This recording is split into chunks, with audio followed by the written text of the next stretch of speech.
बहुत प्राचीन समय की बात है, जब यह सृष्टि अभी पूर्ण रूप से व्यवस्थित नहीं हुई थी। तब देवताओं के मन में एक प्रश्न उठा, इस ब्रह्मांड में सबसे महान कौन है? इस प्रश्न ने धीरे धीरे विवाद का रूप ले लिया।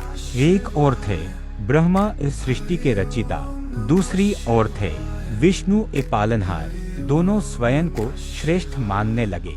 ब्रह्मा जी बोले, मैंने सृष्टि की रचना की है, इसलिए मैं सबसे महान हूँ। विष्णु जी ने कहा, मैं इस सृष्टि का पालन करता हूँ, इसलिए मैं सर्वोच्च हूँ। विवाद बढ़ने लगा और तभी अचानक आकाश से एक अद्भुत प्रकाश प्रकट हुआ।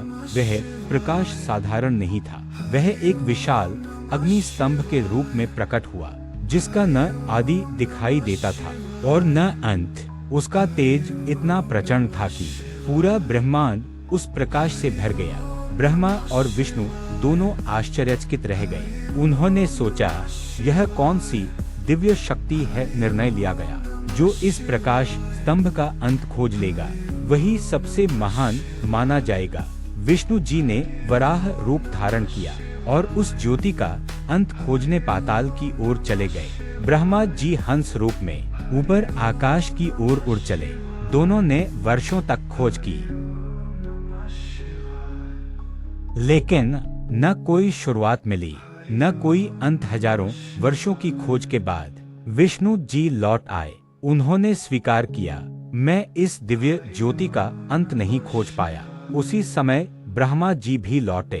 तभी उन्हें समझ आया, यह शक्ति उनसे भी महान है। उनका अहंकार टूट गया। तभी उस दिव्य ज्योति से एक गंभीर स्वर गूंजा, मैं ही सृष्टि का मूल हूँ। और उसी प्रकाश स्तंभ से भगवान शिव प्रकट हुए। उनका रूप तेजस्वी था, उनकी उपस्थिति शांत और दिव्य। उन्होंने कहा, मैं ही सृष्टि का आरंभ हूँ, मैं ही उसका अंत हूँ। यह दिव्य प्रकाश ही ज्योतिर्लिंग का स्वरूप बना। इसी से संसार को यह ज्ञान मिला कि सृष्टि के मूल में शिव तत्व ही विद्यमान है। जिस दिन भगवान शिव ज्योति रूप में प्रकट हुए, वह दिन था सोमवार। इसी कारण सोमवार को शिव की पूजा विशेष फलदायी मानी जाती है। कहा जाता है, जो भक्त इस दिन सच्चे मन से शिव का स्मरण करता है, उसके जीवन से धीरे धीरे समाप्त होने लगते हैं। सोमवार का दिन हमें सिखाता है, अहंकार नहीं, भक्ति ही महान है। आज के दिन सच्चे मन से कहें, ओम नमः शिवाय, और भगवान शिव की कृपा